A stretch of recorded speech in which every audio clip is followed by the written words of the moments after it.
기도하겠습니다. 하나님, 오늘 또 대림절 첫째 주일을 맞이하는 복된 주일입니다. 이제 다시 오실 주님을 기다리며 또 가장 낮은 자리에 우리 가운데 생명의 떡으로 오신 예수님을 통하여 우리가 영생을 누리는 은혜와 축복을 누리는 대림절 기간 되도록 하나님 은혜 내려 주시옵소서.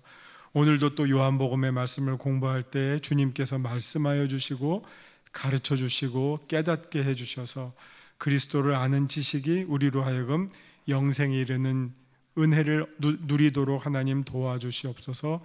예수님 이름으로 기도합니다. 아멘. 네, 오늘은 요한복음 묵상 79번째 시간입니다. 벌써 79번이고요. 거의 한 100번쯤까지 가지 않을까 싶습니다. 요한복음 하면요. 그래서 오늘 본문은 요한복음 17장 1절에서 10절까지의 말씀입니다. 그래서 먼저 말씀을 읽고요. 그 다음에 이제 시작할게요. 요한복음 17장 1절에서 10절까지입니다. 예수께서 이 말씀을 하시고 눈을 들어 하늘을 우러러 이르시되 아버지여 때가 이르렀사오니 아들을 영화롭게 하사 아들로 아버지를 영화롭게 하게 하옵소서. 아버지께서 아들에게 주신 모든 사람에게 영생을 주게 하시려고 만민을 다스리는 권세를 아들에게 주셨음이로소이다. 영생은 곧 유일하신 참 하나님과 그가 보내신 자 예수 그리스도를 아는 것이니이다. 아버지께서 내게 하라고 주신 일을 내가 이루어 아버지를 이 세상에서 영화롭게 하셨사오니 아버지여, 창세전에 내가 아버지와 함께 가졌던 영화로서 지금도 아버지와 함께 나를 영화롭게 하옵소서. 세상 중에서 내게 주신 사람들에게 내가 아버지의 이름을 나타내었나이다.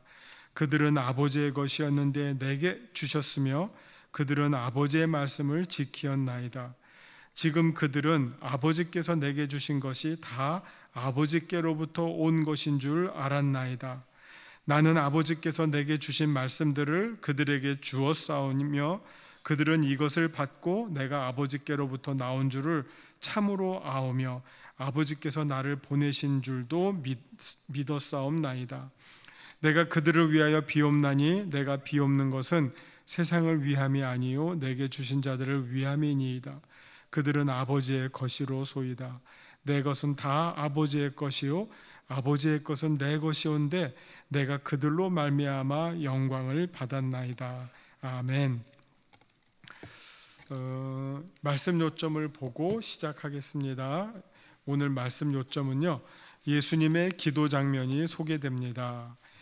기도의 내용은 아버지와 아들의 영화롭게 되심과 하나님께서 아들과 하나 되심을 아는 것이고 그것을 아는 것이 곧 영생으로 이어지는 사실임을 말씀하십니다. 그런 내용인데요.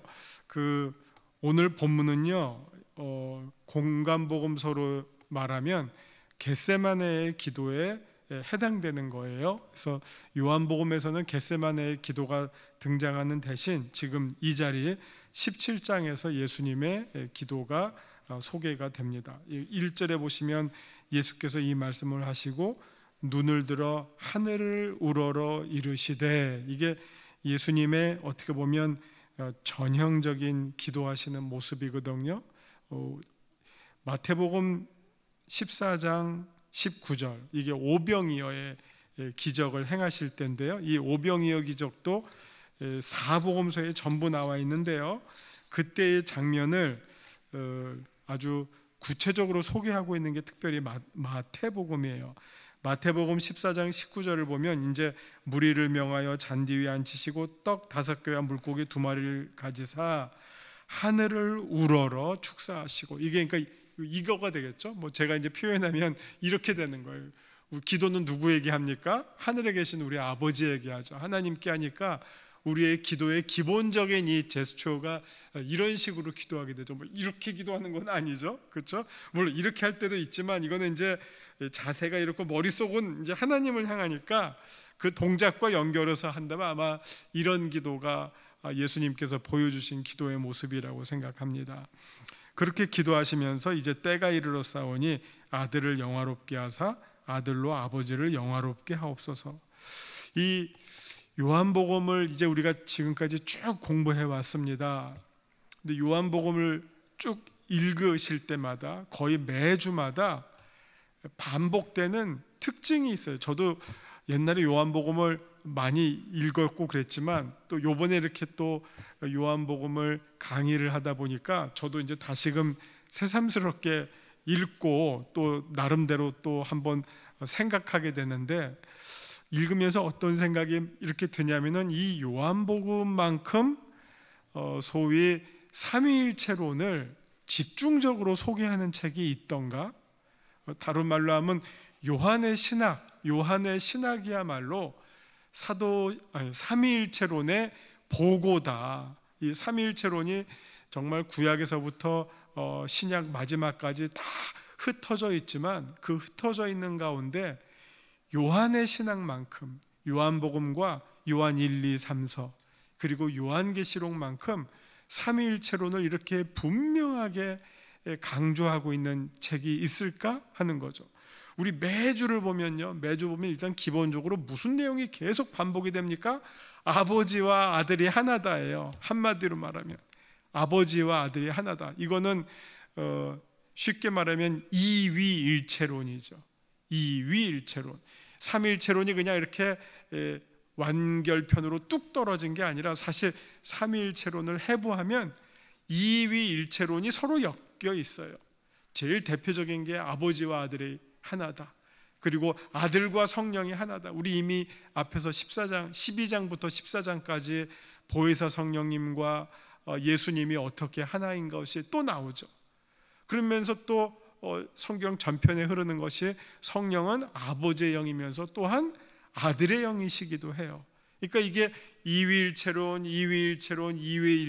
이렇게 말하면서 이것이 모여져서 삼위일체론을 형성하게 됩니다. 그래서 주로 이위일체론, 주로 성부와 성자의 하나됨이 이 삼위일체론을 설명할 때 한 80%는 되는 것 같아요. 그리고 나머지 20%는 성령과 성자의 하나, 그리고 이제 성부와 성령, 성령과 성부, 이렇게 이제 성자와 성령 이렇게 연결이 되면서 삼위일체론을 이뤄 나갑니다. 오늘의 내용도 역시 어김없이 성부 하나님과 성자 예수님이 어떻게 하나인지 주고받고 하나고, 이런 내용이 계속 반복이 됩니다. 정말 끊임없이 반복이 돼요. 이게 아마 읽으면서 거의 세뇌가 될 정도가 되어서 삼위일체론이 나온 것 같아요. 요한복음 첫 장에서부터 이 내용이 등장했거든요. 그 다음에 매 사건마다, 매 순간마다 예수님께서 이것을 반복하셨어요. 그래서 오늘도 이제 이게 고별강화의 마지막 부분에 이제 기도가 등장하는데, 여기에도 어김없이 아버지와 내가 어떻게 하나인 것이 이 여러분 그 제자들에게 그리고 당시의 사람들에게 어떻게 표현이 되는지를 보실 수가 있습니다. 그래서 1절 후반절에 이렇게 나오죠. 아들을 영화롭게 하사 아들로 아버지를 영화롭게 하옵소서. 이 말이 뭐 이게 돌고 도니까 사실 요한복음에 이렇게 좀 아버지와 아들을 설명하기 위해서 내용이 돌고 이렇게 서로 순환 구조로 엮이는 게 계속 나와요. 그래서 이거 하나만 보면 이게 무슨 말이지 하겠지만요, 사실은 우리가 이 표현들을 그리고 이 주제들을 처음부터 봤기 때문에 이 문장을 가지고 우리가 풀이를 할 수가 있어요. 왜 아들을 영화롭게 하사 아들로 아버지를 영화롭게 하옵소서. 이게 마치 우리식으로 말하면 홍길동을 인정해 줌으로 말미암아 홍길동이 자기 아버지의 소중한 아들임을 인정받는 것이고, 그것을 통해서 그 홍길동의 존재를 인정하는 것이 아버지에게까지도 이어진다는 거죠. 홍길동으로 끝나는 것뿐만 아니라 지금 여기에서 아들을 영화롭게 하는 것은 지금 예수님의 당면 과제는 뭐냐? 예수님이 이 땅에 오셔서 인정을 받느냐 인정을 못 받느냐 하는 게 문제예요. 마치 이렇게 한번 볼게요. 예수님은 최초의 선교사예요. 다른 말로 말하면 이 고린도후서 5장 한 20몇 절로 하면 예수님 우리를 그리스도의 대사라고 했는데, 이 말은 다시 말하면 예수님은 하나님의 대사예요. 하나님께서 이 땅에 보내신 하나님의 대사예요. 그 대사를 인정하는 것은, 그 대사를 인정한다는 말을 여기 좀 그 아들을 영화롭게 한다는 걸로 같이 이해하시면 됩니다. 그 대사를 인정하는 것은 곧 누구를 인정하는 거죠? 그 대사를 보낸 파송한 나라를 인정하는 거죠. 우리 옛날에 무슨 사극 볼 때 특사를 파견하잖아요. 근데 특사가 힘이 세면 그 상대방 나라가 굴복을 해요. 이게 병자호란 때 보시면 삼전도 생각하시면 될 거예요. 청나라 사신 앞에 그냥 인조가 조아렸잖아요. 그런 경우가 있어요. 그러면 그 특사는 거의 청나라 황제의 권한을 행사하는 거예요. 여기 와가지고. 반대로 많은 전쟁 영화 같은 거 보면 특사를 파송했어요. 근데 그 상대방 나라에서 어떤 경우가 있느냐, 그 특사의 목을 따가지고 목을 파송한 나라에 돌려보내는 경우가 있어요. 그건 무슨 경우죠? 전쟁하겠다는 경우죠. 너네 뭐 우리한테 무슨 수작을 부려? 얄짤없다. 이거 속어를 써서 미안해요. 얄짤없다. 우리가 너네 그냥 쳐들어갈 거야. 이거 전쟁하겠다는 거죠. 특사를 그런 식으로 대접하면. 그러니까 이게 특사가 단지 특사뿐만 아니라 그 특사는 파송한 나라에 어떻게 보면 권위와 직접적으로 관련이 되는 게 특사, 대사, 그리고 선교사, 이렇게 이해하시면 돼요. 선교사도 파송한 교회가 있잖아요. 그런 것처럼 지금 아들을 영화롭게 한다는 것은 곧 아버지를 영화롭게 하는 것이죠. 그 파송받은 자의 권위를 인정해 주는 것. 이거 정말 아버지가 보내신 분이시다 라고 하는 것으로부터 어떻게 보면 우리의 신앙이 시작이 돼요. 여러분, 우리 신앙의 헌법 1조처럼 우리 신앙의 1조가 뭘까요? 우리 신앙의 1조, 제일 짧고 제일 중요한 신앙 고백, 우리 공부했어요. 요한복음 9장 22절. 요한복음 9장 22절. 그 부모가 이렇게 말한 것은 이미 유대인들이 누구든지 예수를 그리스도로 시인하는 자, 출교하겠다 그랬어요. 예수님을 향해서 그리스도로 인정하는 것, 이게 우리 신앙의 가장 짧은 신앙 고백이에요. 요거보다 좀 길면 어떻게 되죠? 베드로가 한 것처럼 주는 그리스도시요, 이거부터 시작해요. 그리스도시요. 그 다음 뭡니까? 살아계신 하나님의 아들입니다. 이거 어떻게 두 개의 이제 고백이 들어갔지만 사실 이 두 개는 예수님을 향해서 같이 쓰여지는 말이에요. 예수님은 그리스도시고 하나님의 아들이십니다. 이 내용이 어디에 있어요? 요한복음의 첫 장 1장 1절부터 구구절절이 반복되는 게 예수님은 그리스도시고 하나님이 보내신 하나님의 아들이십니다. 지금 그것을 인정하는 것이 아들을 영화롭게 하는 거예요. 아들을 인정해 주는, 아들을 그리스도로 인정하고 하나님의 아들, 하나님이 보내신 자로 인정하는 것, 그것이 첫 번째 아들을 영화롭게 하는 것이고, 그것을 통해서 그를 보내신 아버지를 영화롭게 하는 거예요. 그러니까 이 1절이 사실은 간단하지만 그 심오한 요한복음 전체 혹은 성경 전체의 메시지를 다시 한 절로 요약해 주고 있는 거죠. 아들을 영화롭게 하는 것, 그것이 곧 아버지를 영화롭게 하는 겁니다. 거기서부터 우리의 신앙이 시작해요. 아들을 무시해요. 부정하고 천대하고 심지어 하나님을 모욕하는 자라고 정반대로 공격을 해요. 누가 했습니까? 당시의 유대인들, 바리새인들. 아들을 전혀 영화롭게 여기지 않아요. 예수님의 말씀은 무엇이죠? 그것은 곧 나를 욕보이는 것이 아니라 나를 보내신 아버지를 욕보이는 것이다.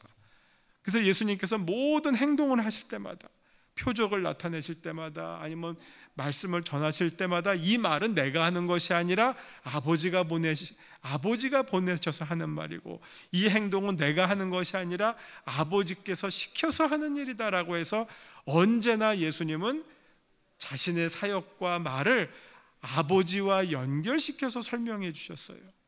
그러니까 우리가 이위일체론을 통해서 삼위일체론으로 나가는 것이고, 왜 그렇게 했느냐? 적어도 유대인이라면 예수님은 모르지만 아버지는 다 인정하잖아요. 하나님. 그럼 너희들이 하나님을 인정한다면 그가 보내신 나를 인정해야 하는 것이 마땅한 일이다. 이것이 예수님의 당시의 논리였어요. 근데 뭐 잘 안 들었잖아요. 근데 이게 마지막에 언제 증명이 됩니까? 아버지가 보내신 분이라고 처음부터 말해왔지만 어느 사건을 통해서 증명이 되죠?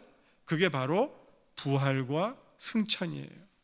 부활과 승천은 하나님의 어떻게 보면 이제 컨펌이에요. 이거 내가 이 아들을 내가 보낸 자다.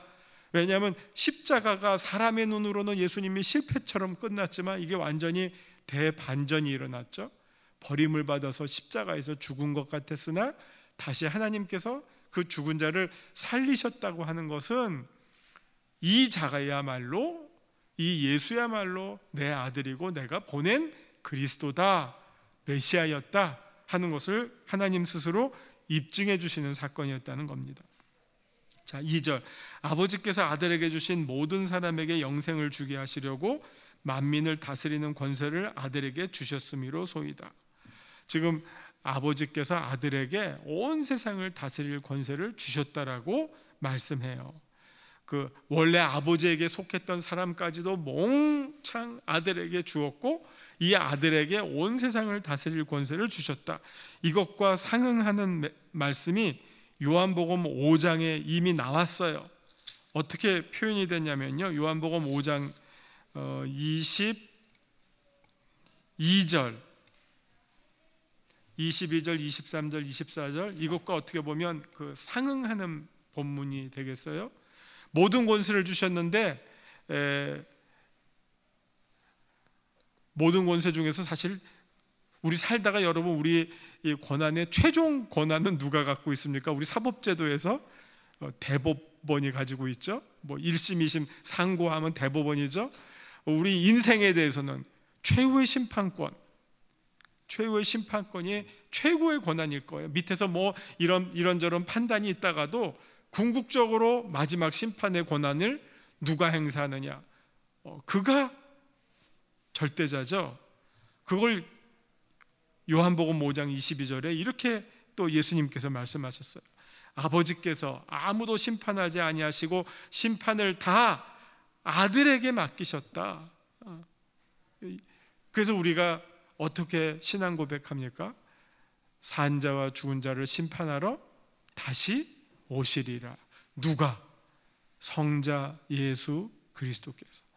그리스도의 재림은 온 세상을 심판하는 최후의 심판자로서 오시는 재림의 사건이 됩니다. 창조주 하나님께서 공동 창조주셨던 성자에게 최후의 심판, 종말의 완성자 역할을 아들에게 맡기셨다 하는 거예요. 절대 모든 권한을 아들에게 다 주셨다는 거죠. 그랬는데 또 예수님은 하늘을 우러러 아버지를 향해서 기도해. 그러니까 이게 서로 맞물린다는 거예요. 서로 높이고 서로 비우고, 높이기만 하는 것이 아니라 또 비우고 높이고, 비우고 높이고, 이게 성부 성자 안에 일어나는 일들이고 사건들이고, 역시 또 성령과 성자 사이에 일어나는 사건입니다.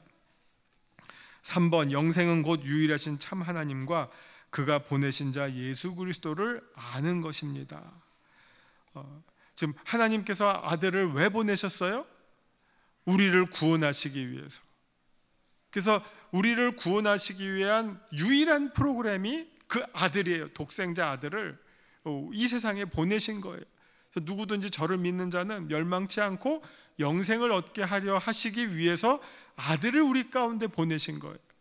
그래서 그 아들을 여기서는 지금 아는 것인데, 여러분 쉽게 이해하면 인정하는 것이고요.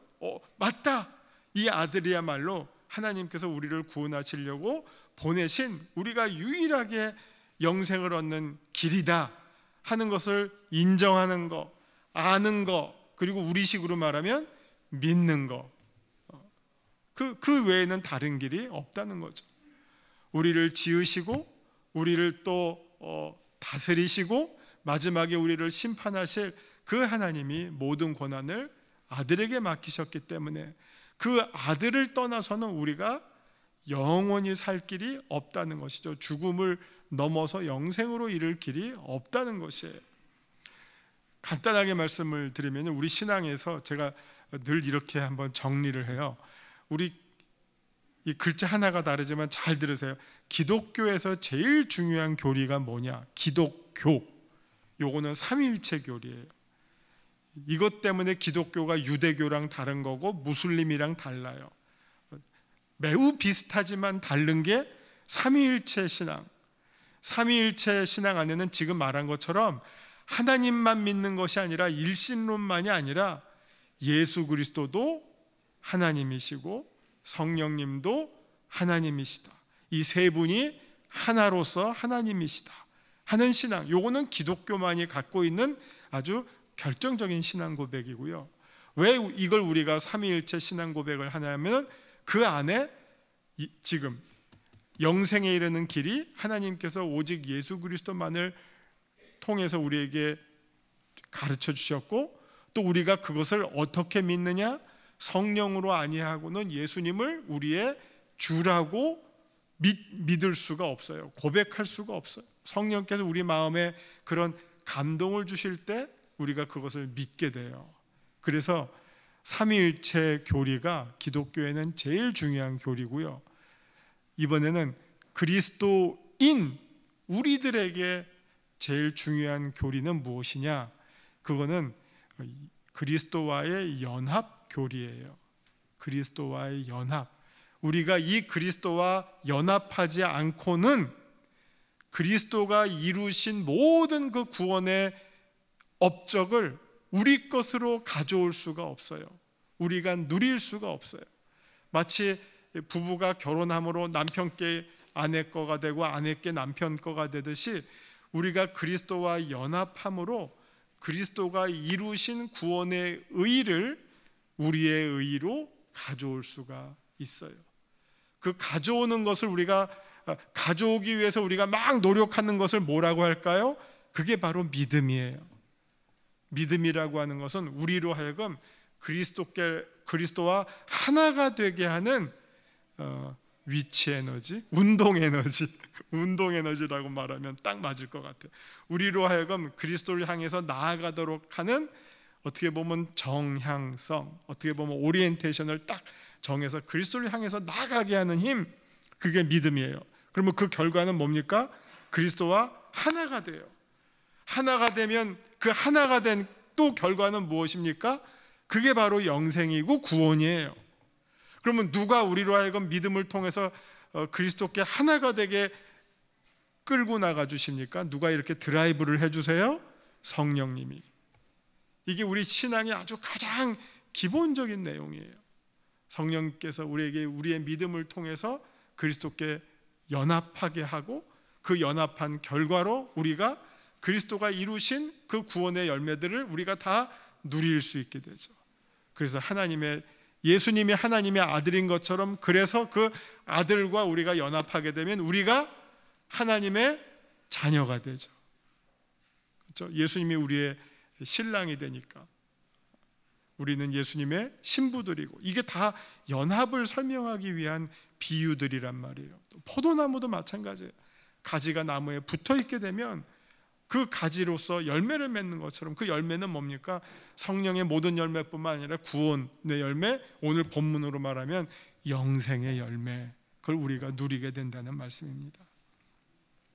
4절, 아버지께서 내게 하라고 주신 일을 내가 이루어 아버지를 이 세상에서 영화롭게 하였사오니. 아까 제가 아버지가 아들을 보내셨어요. 그러니까 이거 뭐 영어로 말하면 아들이 이 땅에 오셔서 뭘 하셨습니까? 미션 컴플리트. 사명을 다 완수하셨어요, 아들이.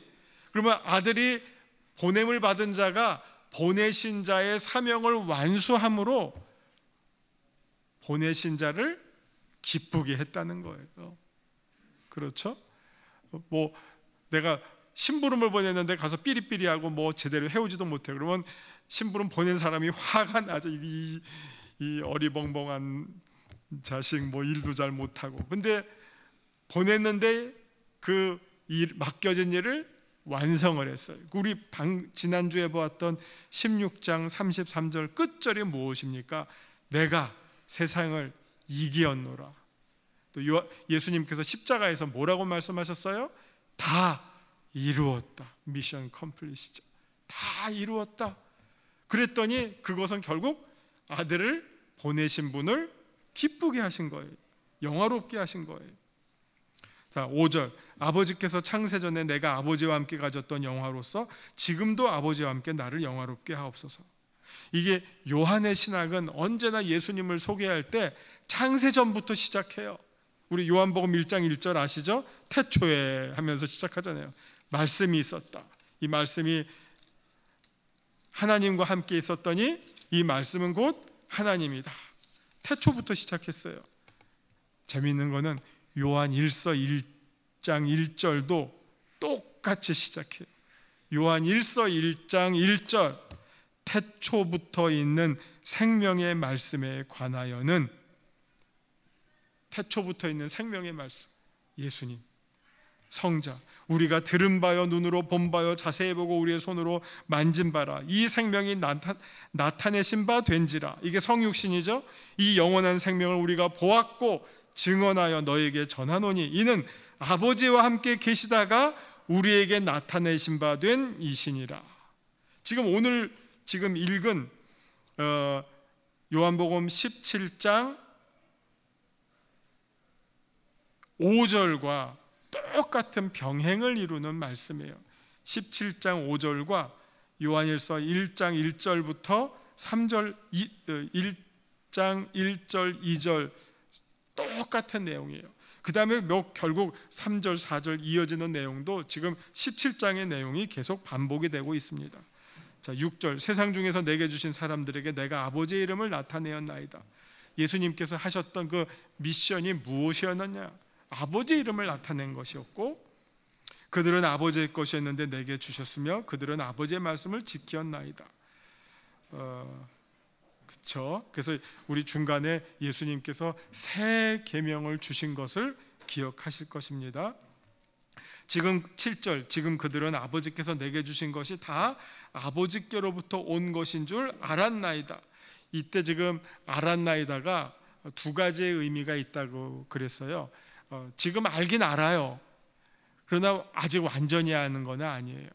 우리가 뭐 그런 거 있잖아요. 뭐 전혀 모르는 게 있고, 뭐 선생님이 물어볼 때 알아? 할 때 알긴 아는데 모르는 게 아니니까 안다고 하지만 아직 완전히 아는 게 아니에요. 그 다음에 또 무슨 기초 문제 풀 때는 알았다가 그 뭐 어려운 문제 풀면 다시 안 게 아니라 모르는 걸로 내려가는 경우도 있거든요. 이게 딱 그런 경우예요.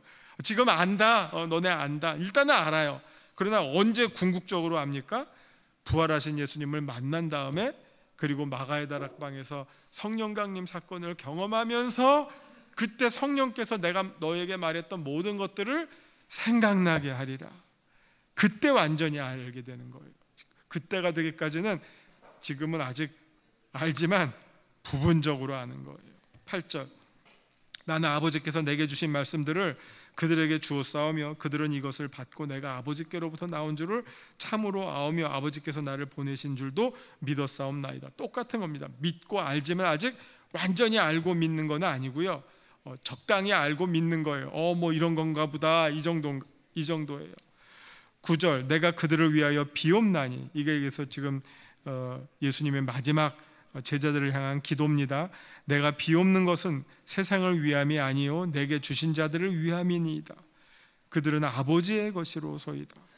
이게 아버지께, 이게 지금 소유권이 왔다 갔다 하잖아요. 그러니까 이게 이위일체론이라는 거예요. 내 것이라고 했다가 아버지 것이라고 했다가 아버지가 나한테 줬다고 했다가 이게 다시 아버지 것이라고 합니다. 그러니까 이게 누구 거예요? 아버지와 아들의 것이죠. 그러니까 불분명한 게 아니라 분명해요. 그러니까 아버지와 아들의 것입니다. 우리가 내 것은 다 아버지의 것이요 아버지의 것은 다 내 것이온데 그렇게 나오잖아. 이게 내가 그들로 말미암아 영광을 받았나이다. 이게 이제 예수님의 기도고요.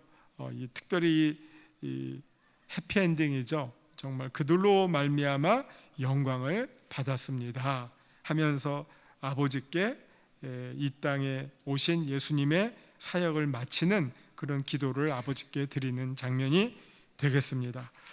시간이 다 돼서요. 여기 유인물은요 유사한 내용입니다. 쭉 한번 읽으시고 정리하시면 됩니다. 기도하고 마치겠습니다. 주님께서 아버지를 영화롭게 하신 것처럼 우리도 주님을 영화롭게 하는 자들 다 되게 하여 주시옵소서.